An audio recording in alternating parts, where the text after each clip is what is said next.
gostaria de convidá-lo a abrir em Eclesiastes, no capítulo 7, no versículo 2. Eclesiastes, capítulo 7, versículo 2.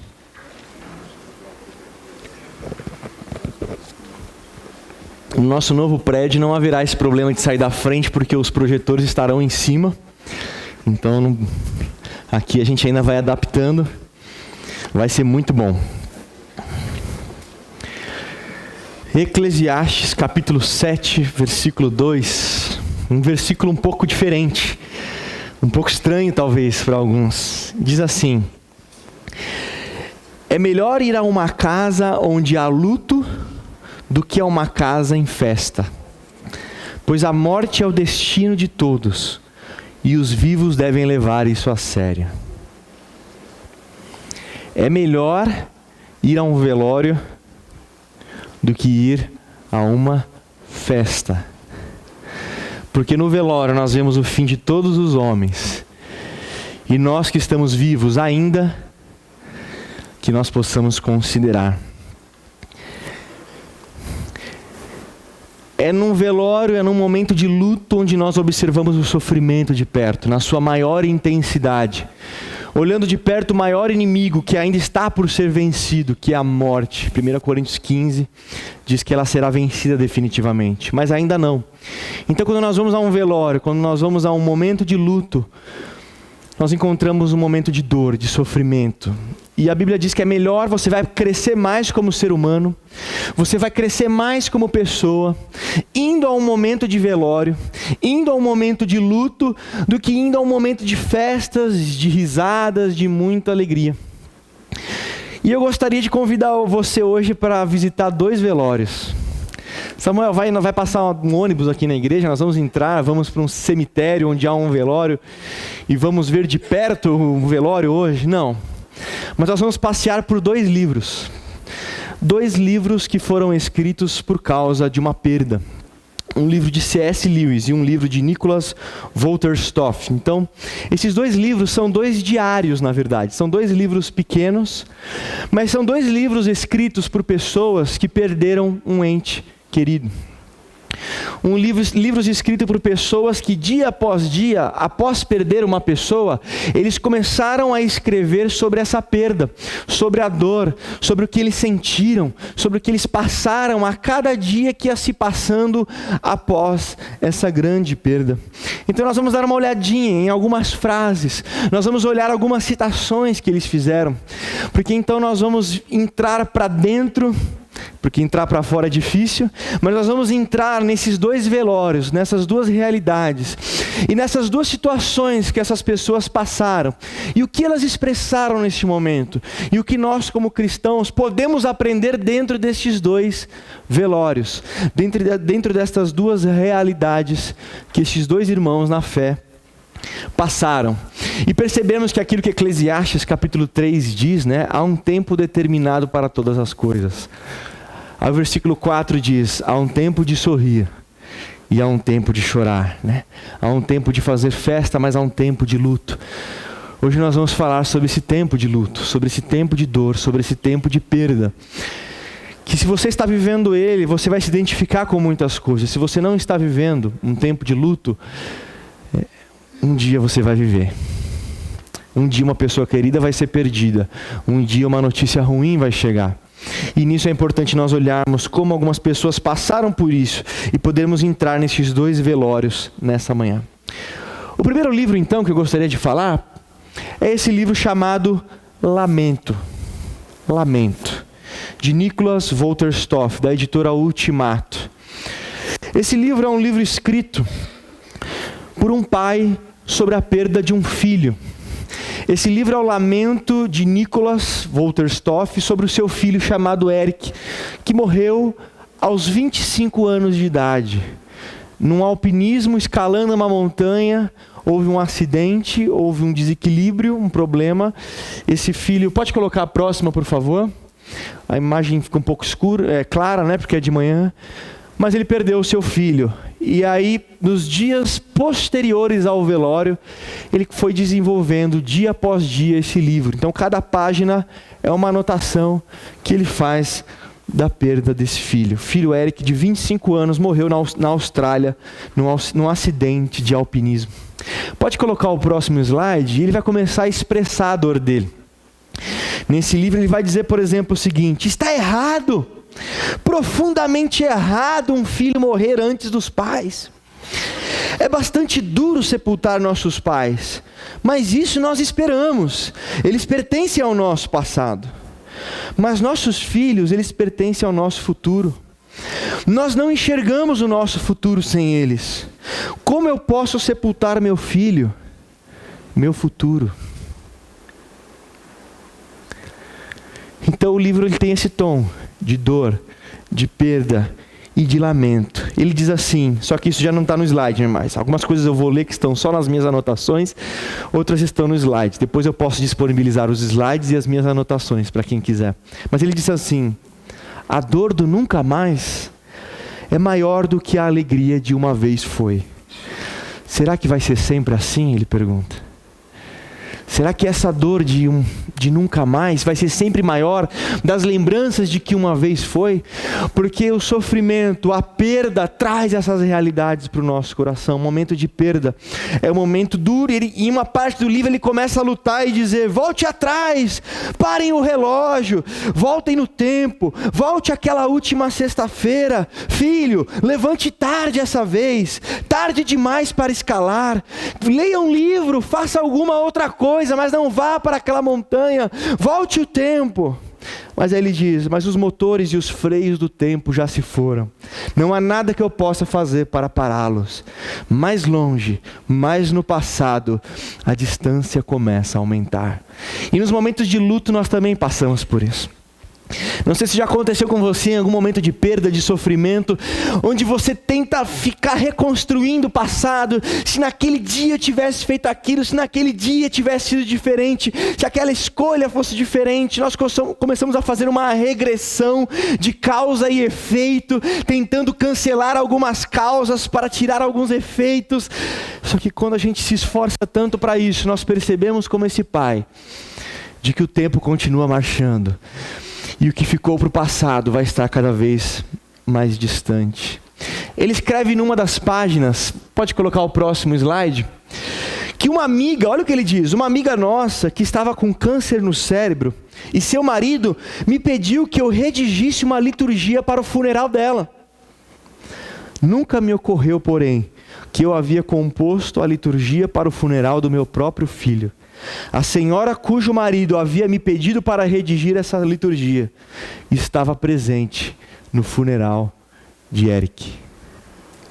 A vida não avisa, não tem uma agenda muito definida de quando nós vamos sofrer uma grande perda, de quando nós vamos sofrer um grande momento de sofrimento na nossa vida. Muitas vezes chega sem avisar. E ele, achando que faria o funeral de uma pessoa que tinha todas as indicações que morreria antes da sua família e do seu filho, de repente tem que usar essa mesma liturgia, né, que é tipo que um cronograma de como se fazer uma cerimônia.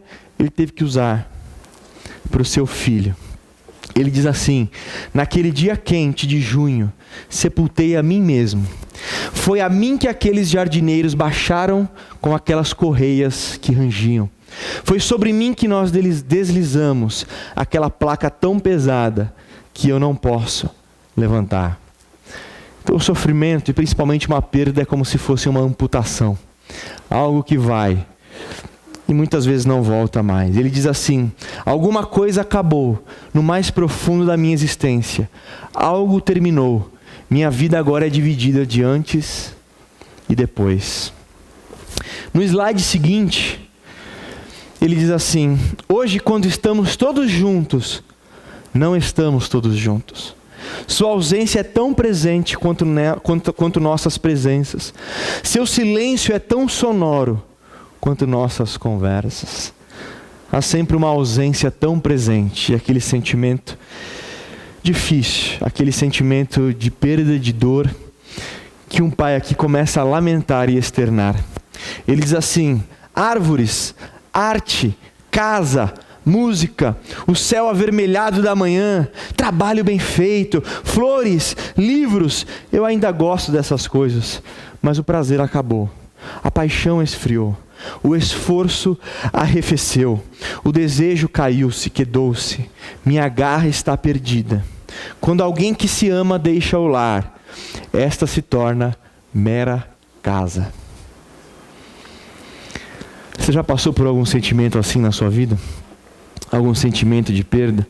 Olha o que ele diz: os piores dias são os feriados, Natal, Páscoa, aniversários, dias de festa, de felicidade e alegria, agora são dias de lágrimas, porque eram nesses dias que nós nos encontrávamos, porque os dias de rotina, de trabalho, eu consigo administrar, mas quando chega a época onde todos se reuniam, onde todos se encontravam, é aí que a ausência, é aí que a dor e o sofrimento retornam, é aí que a coisa fica mais difícil. E ele diz: minha ferida é como uma pergunta sem resposta, assim como as de toda a humanidade o são. Algumas frases que eu tirei desse livro: um diário de lágrimas, um lamento, uma dor em meio ao sofrimento, um velório, um pai sofrendo pela dor do seu filho. Mas há um outro livro escrito com o mesmo sentido e para o mesmo objetivo: colocar num diário o luto e a dor, que é o livro A Anatomia de uma Dor, de C.S. Lewis. Esse livro também pequeno, com menos de 100 páginas, C.S. Lewis escreveu sobre a morte da sua esposa, Joy, que morreu de câncer. Aí uma foto dos dois juntos. É um diário de lamento por um marido que perdeu a sua mulher. E é um livro um pouquinho mais mal criado, pelo menos em relação a Deus. Em alguns momentos ele chega a dizer que Deus está brincando com ele, que Deus é um sádico, e o sofrimento, ele começa a questionar bastante a Deus em alguns momentos, mas depois no final ele obtém algumas respostas. Mas olha o que ele diz nesse slide, para nós sentirmos, né, o vínculo que ele tinha com sua esposa. Ele diz assim: Salomão chegou a chamar sua noiva de irmã. Poderia uma mulher ser uma esposa perfeita antes que por um momento o homem se sentisse inclinado a chamá-la de irmã? Então ele sentia por sua esposa mais do que uma afeição de esposa, mas também uma liga, uma combinação que permitia que ele chamasse a sua esposa de irmã, assim como Salomão fez no livro de Cantares. Então mostra o quão difícil foi esse processo para ele. Ele diz assim: agora que ela se foi, há uma espécie de véu entre mim e o mundo. Tudo é tão pouco interessante. Mas, no entanto, eu quero que os outros estejam ao redor. Ele começa a falar: eu quero que as pessoas estejam ao redor, mas quando eu olho para as situações, eu perdi o interesse pelas coisas. Você já passou alguma vez por uma situação de sofrimento, ou está passando, onde as coisas comuns da vida, que te atraíam antigamente, hoje, de repente perderam o brilho, perderam o encanto? Aí você vê as pessoas conversando sobre uns assuntos e você pensa: mas quanta bobagem, quanta superficialidade, quanta coisa desinteressante. Mas ao mesmo tempo você quer continuar ouvindo o que elas estão falando, você precisa de barulho, você precisa de alguma distração. Era isso que C.S. Lewis estava dizendo. Ele diz assim: o que está errado com o mundo para que pareça tão pobre e velho? Aí ele diz: então eu me lembro do que está me fazendo sentir assim: a perda. Ninguém nunca me falou sobre a preguiça do luto, ele diz. Ora, o que importa se meu rosto está barbeado ou não? Não faz diferença. Ele diz que tem sido acometido de uma preguiça, um desinteresse pela vida, um olhar pela vida sem vida alguma. No próximo slide, ele vai comentar um pouco do que foi o sofrimento. Ele diz assim: falsos diagnósticos, fases estranhas de alívio, por uma recuperação temporária, tempos de misericórdia se tornavam em novos tempos de tortura. Foi muito interessante ver ele dizendo isso, porque aconteceu algo muito parecido na minha família quando meu tio faleceu, Francisco. Ele chegou a vir na nossa igreja, na época na Vieira de Moraes, testemunhar de que ele estava curado, porque os sintomas haviam desaparecido, porque as coisas estavam melhores, porque parecia que estava tudo bem, mas não estava tudo bem. 3 meses depois ele faleceu. E o C.S. Lewis começa a falar: que drama que foi, que dificuldade que é quando você pensa que as coisas vão ficar melhores, mas de repente vem um novo golpe. Quando você tem uma expectativa de que as coisas possam mudar, e aí vem uma nova forma, um novo ataque do sofrimento. E aí ele vai dizer: nesse tempo, onde está Deus?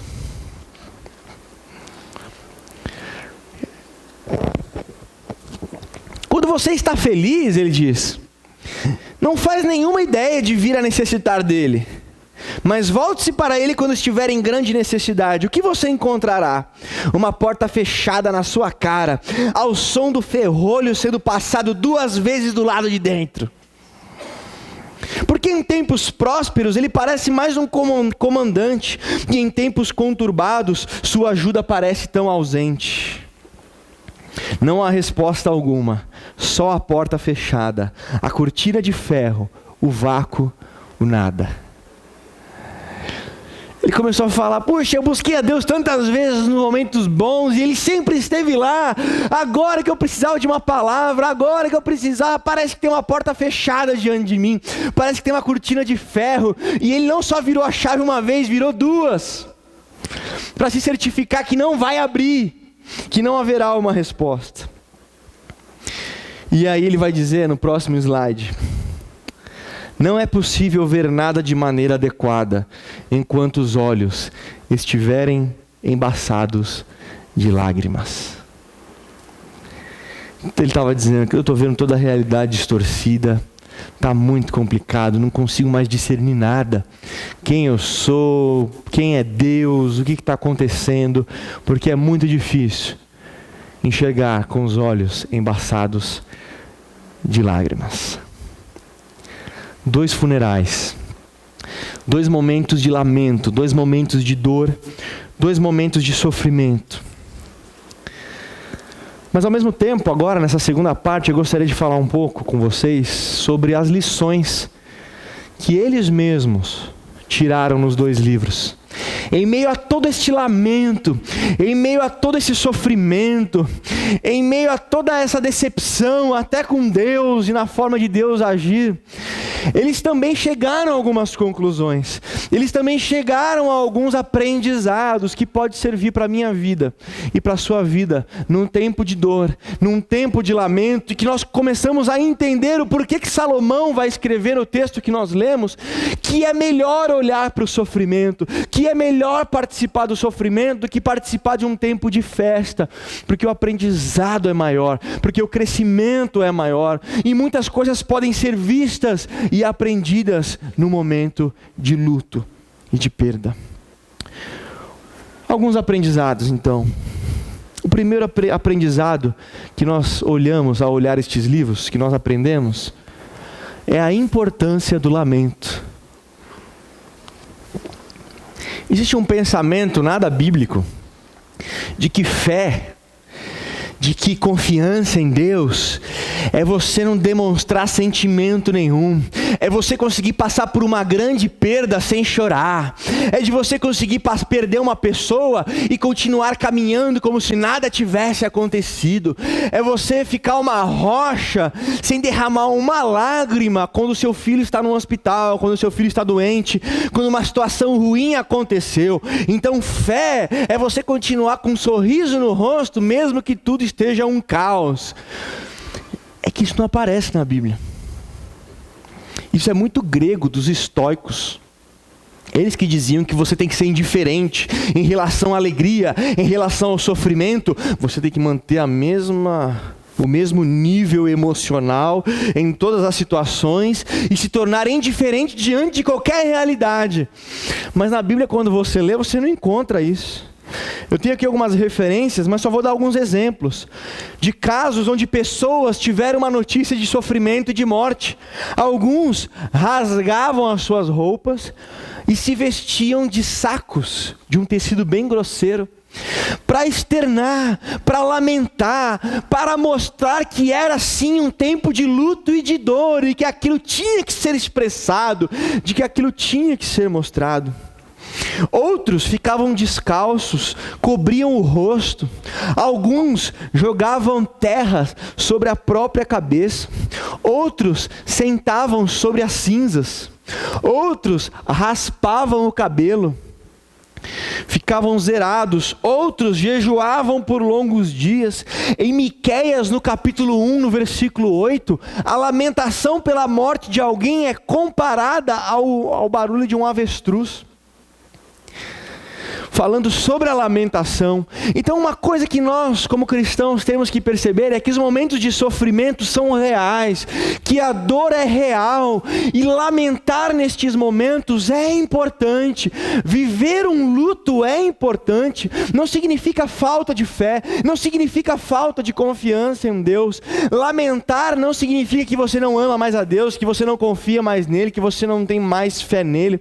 É claro que é um sofrimento diferente de quem não tem esperança em Deus, é um sofrimento diferente de quem não tem fé em Deus, mas é sofrimento, é dor, é perda. Olha o que ele diz, o Nicholas Wolterstorff neste livro. Ele diz assim: como insistir em nunca em externar o que vai dentro, se isso está sangrando? Será que suportar chorando não requer tanta força quanto nunca chorar? Será que suportar chorando não requer tanta força quanto nunca chorar? Ele diz assim: olharei o mundo através das lágrimas, talvez eu veja coisas que eu não veria com os olhos secos. Ele falou: eu estou vivendo um luto, e eu vou chorar, e eu vou externar. Meu coração está sangrando, e eu vou externar isso. No caso dele, ele externou com lágrimas e com um livro. Mas falou: não adianta, porque eu sei que nesse momento eu também vou enxergar coisas, vou ver coisas que eu não poderia ver se os meus olhos estivessem secos. E no próximo slide ele diz assim: a dinâmica da tristeza de cada pessoa deve ter a liberdade de se expressar sem ser julgada.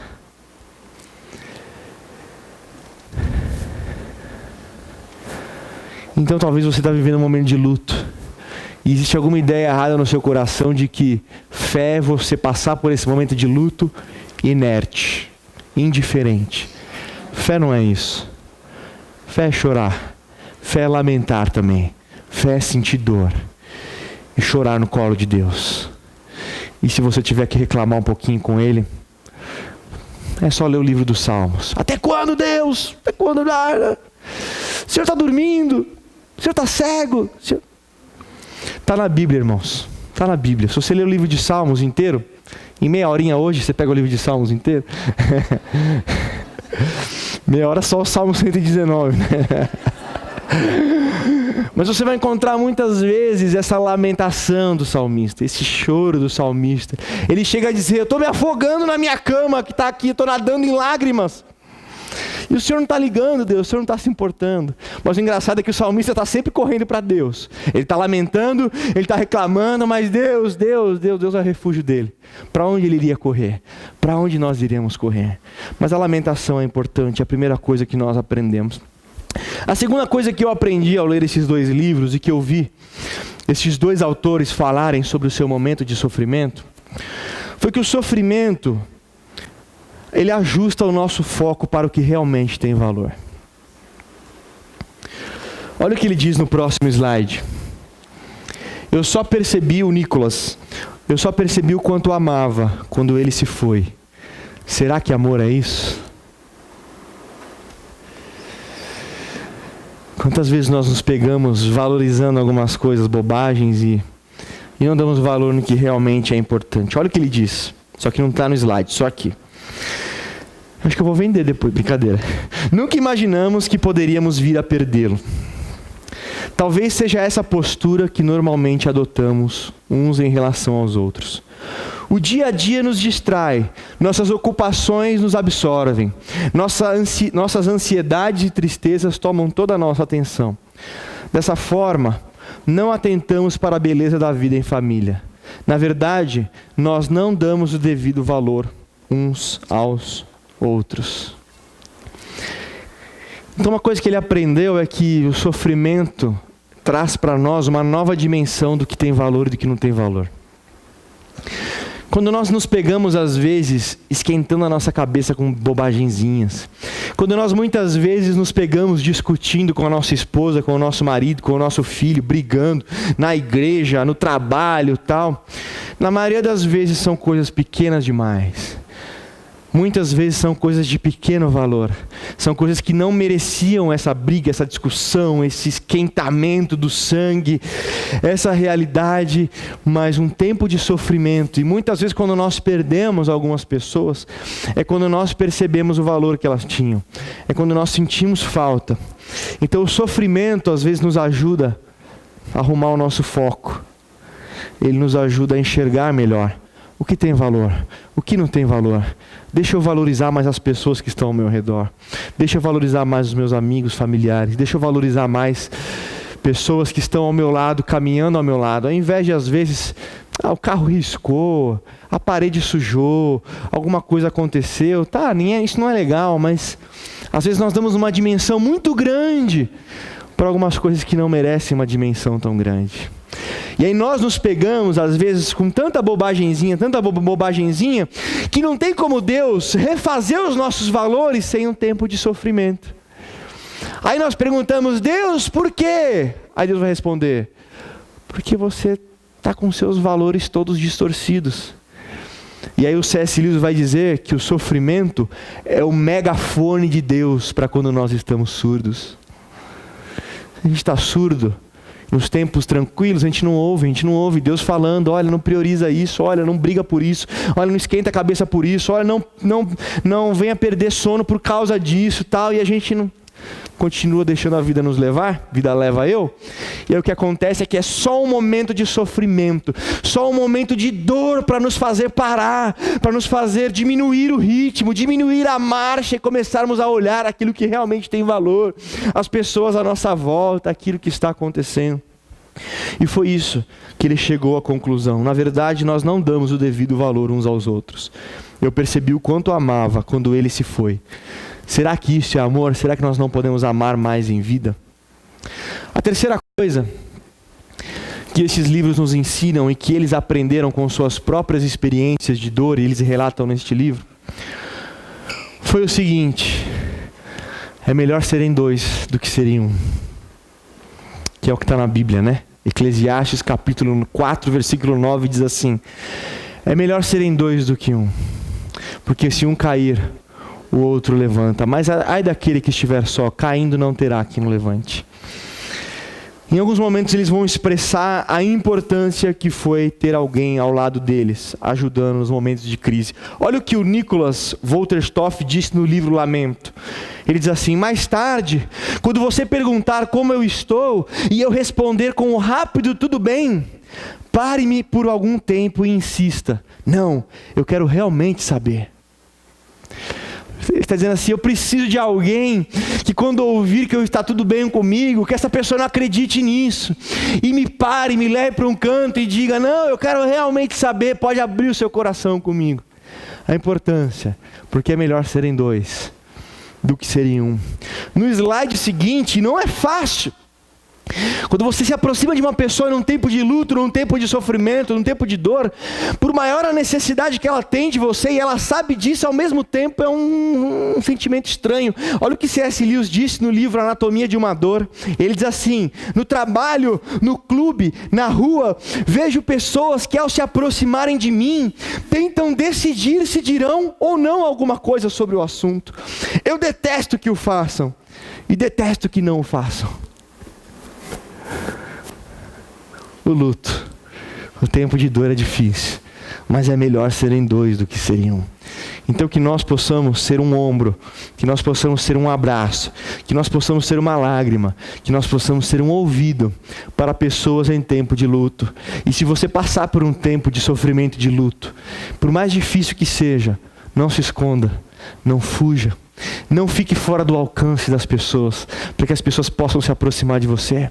É sempre melhor serem dois do que serem um. Em quarto lugar,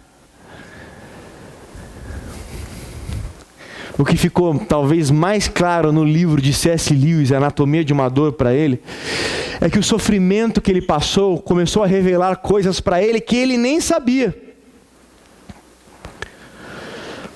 Olha o que diz também o Nicolas. Pode colocar o próximo, por favor. Ele diz assim: escureceu ao meio-dia.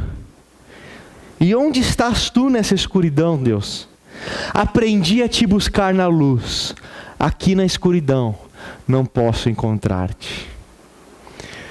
Ele está dizendo: Deus, na verdade, eu sou um cristão de tempo bom. Eu sou um cristão de tempo fácil. Eu aprendi a te buscar nos momentos bons, mas eu não sei te buscar, Senhor, nos momentos de crise. Eu aprendi, Senhor, e ficou revelado de que quando o sofrimento bate à minha porta, eu não estou forjado, eu não estou preparado para te encontrar nestes momentos. Então o sofrimento para ele revelou como estava o relacionamento dele com Deus, que sem o sofrimento ele não sabia. É como aquela história de Jesus com os seus discípulos, que começou uma tempestade, Jesus veio andando sobre as águas, e eles apavorados: é um fantasma, é um fantasma. Às vezes a gente está chamando de fantasma aquilo que é Deus, aquilo que Jesus está fazendo nas nossas vidas. Nós estamos falando: é um fantasma, é o diabo, é o outro, é a macumba, e a gente vai colocando culpa, e Jesus fala: não, sou eu. E aí no final do texto diz o motivo pelo qual eles passaram por aquilo: porque o coração deles ainda estava endurecido por causa da multiplicação de pães que eles não tinham entendido. E a única forma de Jesus amolecer aquele coração endurecido dos discípulos era: vão para uma tempestade, vão para um tempo de crise, vão para um tempo de sofrimento. É um fantasma? Não, sou eu. Porque às vezes é o sofrimento que nos revela coisas que fora do sofrimento nós nunca perceberíamos, nós nunca notaríamos. E foi isso que ele aprendeu. C.S. Lewis vai chegar a uma conclusão. Ele diz assim: Deus certamente não estava fazendo uma experiência com minha fé, nem com meu amor para provar sua qualidade. Não, ele já os conhecia muito bem. Eu é que não conhecia.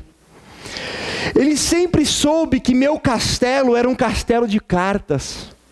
A única forma de me fazer compreender que meu castelo era de cartas foi colocando abaixo. E algumas vezes os nossos castelos de cartas têm que ser colocados abaixo, para que nós possamos encarar a realidade nua e crua de que nós não somos assim tão bons como nós pensamos, que o nosso relacionamento com Deus não é tão profundo quanto nós pensamos, que os nossos valores, que as nossas ideias, que as nossas intenções, que aquilo que nos motiva não é tão puro, não é tão saudável quanto nós esperávamos. Olha o que C.S. Lewis vai dizer aqui: você nunca tem consciência do quanto de fato acredita em alguma coisa, enquanto a verdade e a falsidade dessa coisa não se torna uma questão de vida ou morte para você. É fácil dizer que você acredita que uma corda seja forte e segura, enquanto você está usando essa corda para amarrar uma caixa. Mas imagine que você deva se pendurar nessa corda sobre um precipício. Será que não iria descobrir o quanto na verdade você confia nessa corda? Ele vai dizer: você não pode dizer que confia tanto em Deus, enquanto essa realidade de confiar em Deus não seja uma questão de vida ou morte para você. É nos momentos de dor, é nos momentos de luto e de sofrimento, onde o nosso relacionamento com Deus é revelado. Ele diz assim, as últimas palavras dela foram: estou em paz com Deus. E aí ele diz: mas o meu grito desesperado era: volte para mim. Só que ele diz: na verdade eu estava dizendo volte por minha causa, e não estava pensando nela. Será que eu poderia desejar a ela algo pior? Passar pela morte, voltar e depois em algum momento passar por toda a agonia novamente? Não, na verdade eu estava sendo um egoísta. Tem coisa pior do que Lázaro, ele vai dizer. Muito bom ressuscitar, mas depois vai ter que morrer de novo. Já tinha morrido. E agora vai ter que passar pela mesma situação de novo. Eu estava pensando em mim, ele diz. Eu estava sendo egoísta, eu estava querendo o meu melhor. Eu estava querendo um alívio para mim. Não estava pensando nela, que eu digo que eu amo tanto. Ele diz assim: suponha que você está nas mãos de um cirurgião gentil e consciente. Quanto mais gentil e consciente esse cirurgião for, mais sem piedade ele prosseguirá cortando. Se ele desistir diante das suas súplicas, se ele parar antes que a operação chegue ao fim, toda a dor até aquele momento terá sido inútil. E às vezes a gente começa: Deus, para de cortar, Deus, não. E Deus falou: estou fazendo uma cirurgia. Se eu parar de cortar é porque eu não te amo. Se eu parar de cortar não vai ser resolvido. Se eu parar com essa situação, você não vai crescer como você deveria crescer. Ele diz assim em C.S. Lewis: quando não há nada em sua alma, exceto um grito de socorro, talvez seja o exato momento em que Deus não pode atender. Você é como o homem que se afoga e que não pode ser ajudado por tanto se debater. É possível que seus gritos repetidos o deixem surdo à voz que você precisa ouvir. O que C.S. Lewis estava falando ele disse no livro assim: sabe por que Deus fechou a porta na minha frente? Porque eu não podia ser ajudado. Eu era como uma pessoa que está se afogando, aí alguém vai ajudar e vai morrer junto, vai se afogar junto, porque não tem a sobriedade suficiente para ser ajudado, Então Deus teve que me dar um esquenta-banco, até que eu me acalmasse para poder ouvir a voz dele. E algumas vezes só o sofrimento nos revela isso. Essa nossa falta de confiança, esse nosso desequilíbrio diante do sofrimento. Então o sofrimento ele revela muitas coisas que outras situações não poderiam revelar. Então talvez esse tempo de sofrimento tenha um objetivo por trás dele. Em quinto lugar e penúltimo, existe uma explicação que emana da cruz de Cristo. O Nicholas vai dizer assim: esforçamo-nos para ouvir uma resposta, mas em vez disso, encontramos o olhar do próprio Deus esmagado e dilacerado. Através de nossas lágrimas, vemos as lágrimas de Deus. Pode colocar o próximo slide, por favor? Deus não é apenas o Deus dos sofredores. Ele é o Deus que sofre. Jesus é chamado de homem de dores. Uma das verdades sobre ele. Então, o sofrimento é uma realidade que Deus participou nele. Deus que se fez homem. Então não há nenhuma situação que nós possamos dizer: Deus, o Senhor não sabe o que eu estou passando. Jó fez isso uma vez com Deus. Deus, o Senhor não tem olhos de carne. Naquela época não tinha. Mas depois de um tempo, em João capítulo 1, versículo 14, e o verbo se fez carne. Então quando nós olhamos as situações que nós passamos, Deus, estou passando uma situação de vida ou morte. Jesus vai olhar: eu sei o que é isso. Deus, eu estou sendo traído. Eu sei o que é isso. Deus, eu fui abandonado pelos meus amigos. Eu sei o que é isso. Deus, eu estou enfermo, doente. Eu sei o que é isso. Então, algumas respostas que nós não temos, a resposta é olhar para a cruz. A resposta é olhar para Jesus. Porque parecia um absurdo a todos. Os discípulos, quando olharam para o fato, para o acontecimento da crucificação, eles ficaram desesperados. Por quê? Porque não conseguiram enxergar nada de bom naquilo. Não pode haver nada de bom. Não pode haver um sentido. Não pode haver um objetivo em nada disso. O plano frustrou, a nossa esperança caiu. Não tem nada de bom nisso acontecendo. Quando na verdade o maior bem para a humanidade estava acontecendo naquele momento. E eles não conseguiram ver. Porque é difícil enxergar quando os olhos estão embaçados de lágrimas. Mas que a cruz seja a resposta para muitos de nós em momentos de crise, onde não há uma resposta, onde não há claramente o motivo, o objetivo daquilo, que o Cristo crucificado seja a nossa grande referência e a nossa grande resposta em momentos de dor. E o Nicholas vai dizer: em vez de explicar o nosso sofrimento, Deus participa dele. E em último lugar, o que eu aprendi com esses livros que eu gostaria de compartilhar com vocês nessa manhã, é que o sofrimento faz renascer a esperança pelo final da história. o Nicolas vai dizer assim: olha, existe uma ferida no meu coração pela morte do meu filho. Mas essa ferida não precisa ser curada completamente, pois ela me lembra que ainda vivemos na velha ordem das coisas. Eu gostaria que você pudesse abrir agora em Apocalipse, por favor. Apocalipse capítulo 21, os versos 4 e 5.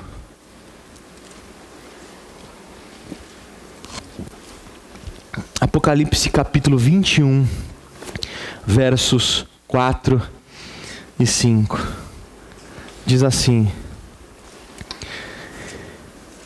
Ele enxugará dos seus olhos toda lágrima. Não haverá mais morte, nem tristeza, nem choro, nem dor, pois a antiga ordem já passou. Aquele que estava sentado no trono disse: Estou fazendo novas todas as coisas. Todas as coisas. Existe uma realidade nessa ordem que a gente vive hoje, que é marcada por morte, por tristeza, por choro, por dor. E quando a gente passa por essas realidades, renasce uma esperança no nosso coração que diz: essa ordem não é definitiva. Essa ordem não vai durar para sempre. Ele vai fazer nova todas as coisas. E essa ordem de choro, essa ordem de luto, essa ordem de morte vai passar e não vai existir mais. E toda lágrima será enxugada, toda ferida será curada, toda dor será completamente abolida e extirpada. E é o que ele vai dizer, o Nicholas Wolterstorff. Ele diz assim: a morte de meu filho não será a última palavra. A última palavra da minha história e da história do meu filho não termina em morte, não termina em dor, não termina em lágrimas, mas vai terminar no dia em que Cristo disser: faço novas todas as coisas, eu restauro todas as coisas. Então a morte do meu filho, ele diz, é apenas uma forma de eu me lembrar que nós vivemos na velha ordem das coisas, de um mundo que está enfermo, de um mundo que está padecendo, mas vai passar. Uma nova ordem será estabelecida por Cristo, sem estas realidades. E essa dor que eu sinto hoje, esse coração que sangra hoje, ele também anuncia que não é definitivo, ele também anuncia que é provisório, ele anuncia um novo amanhã, anuncia um novo alvorecer. O C.S. Lewis vai dizer também o seguinte no próximo slide: o céu resolverá nossos problemas, mas não ao mostrar-nos reconciliações sutis entre todas as ideias visivelmente contraditórias. As ideias cairão todas aos nossos pés e veremos que nunca houve problema algum. Quando tudo ficar claro, quando nós estivermos aos pés de Cristo, tudo ficará claro, tudo ficará explicado. E eu termino lendo a letra de uma música para vocês, que se chama O Tapeceiro. Essa música é de um cantor que vai estar aqui no dia 14 de junho, que é o Estênio Márcios. Ele diz assim: tapeceiro, grande artista, ele vai fazendo o seu trabalho, incansável e paciente no seu tear. O tapeceiro não se engana, ele sabe o fim desde o começo. Ele traça voltas, 1000 desvios, mas sem perder o fio. Minha vida é obra de tapeçaria, é tecida de cores alegres e vivas, que fazem contraste no meio das cores nubladas e tristes. Se você olha do avesso, nem imagina o desfecho. Mas no final das contas, tudo se explica, tudo se encaixa, tudo coopera para o meu bem. Quando se vê pelo lado certo, que o tapeceiro termina a sua obra, e ele vira a sua obra de tapeçaria do lado certo, muda-se logo a expressão do rosto. Obra de arte para a honra e glória do tapeceiro. Quando se vê pelo lado certo, todas as cores da minha vida dignificam a Jesus Cristo, o tapeceiro. A nossa vida é uma obra de tapeçaria. Eu não sei se você está vivendo dias de cores alegres e vivas, ou se você tem vivido dias de cores nubladas e tristes. Mas no final, a minha vida e a sua vida será uma obra de tapeçaria perfeita, para a honra e glória de Jesus, do nosso tapeceiro.